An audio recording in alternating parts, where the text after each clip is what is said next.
de las formas de energía renovable pues, es el aprovechamiento del agua, una generación de energía eléctrica.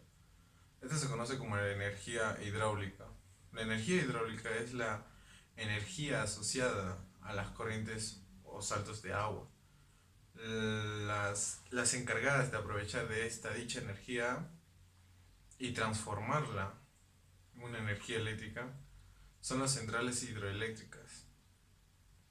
Para conseguir esto, se utilizan los diferentes tipos de turbinas en función a las condiciones de partida.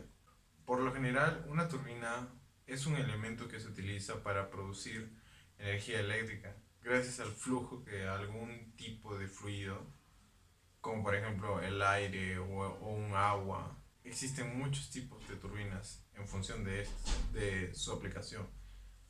Por ejemplo, tenemos la turbina eólica, podemos tener también la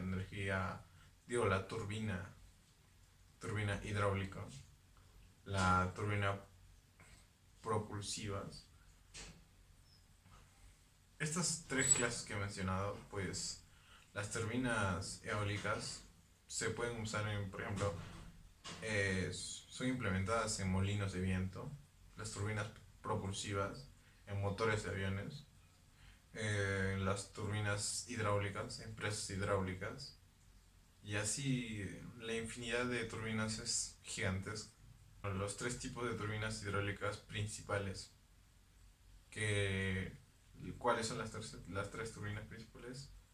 La turbina Pelton, la Francis y la Kaplan. Los primeros modelos de la turbina Pelton fueron construidos en el año 1877 de la mano del inventor estadounidense Lester Alan Pelton.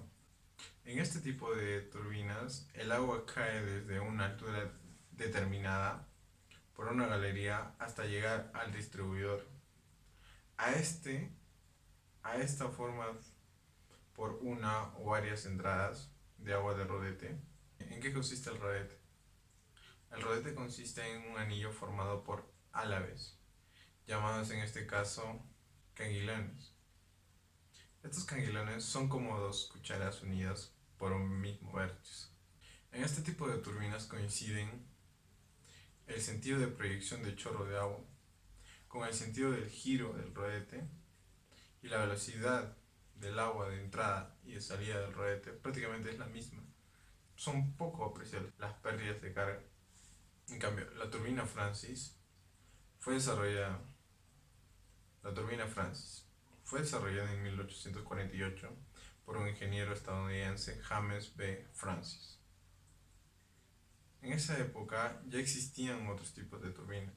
Sin embargo, esta fue más eficiente en esa época. En este tipo de turbinas, el distribuidor está compuesto por álabes, directrices móviles que regulan el caudal de agua que se dirige al rodete. Aquí el agua procede de la tubería forzada, entra perpendicularmente al eje de la turbina y sale paralela a él. En estas turbinas, la dirección de entrada y de salida del agua no coincide con el sentido del giro del rodete, ya que el agua, al pasar por el rodete, cambia la dirección, su velocidad, tanto como la presión. De esta forma, la potencia producirá una función de mucha pérdida, una carga de pérdida por el agua en su desplazamiento. La turbina Kaplan. La turbina Kaplan fue obra de un ingeniero austriaco, Victor Kaplan.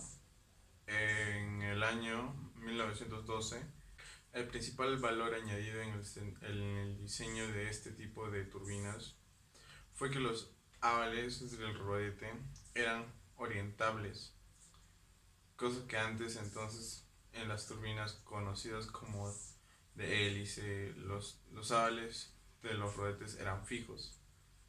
En las turbinas Kaplan, también conocidas como las turbinas de reacción, el distribuidor de agua está formado por álabes fijos o regulables. Si son fijos, la turbina se denomina semi-Kaplan, y si son regulables, son Kaplan. Estas emplean el mismo sistema de las turbinas Francis, es decir, utilizan la energía cinética y de presión para mover el rodete, y la presión del agua a la salida es inferior a la de la entrada. Antes de llegar al agua del rodete, parte de la energía de presión que atrae el agua a su caída se transforma en energía cinética en el distribuidor, generando de esta manera energía eléctrica mediante un generador. Actualmente existe una variación de este tipo de turbinas adaptadas a situaciones diferentes, como turbinas bulbo, la turbina Straflo, la turbina Pozo, la turbina Derias y entre otras muchas. Por último, debe destacarse que la energía hidráulica producida en centros hidráulicos es una de las energías renovables más eficaces en la actualidad.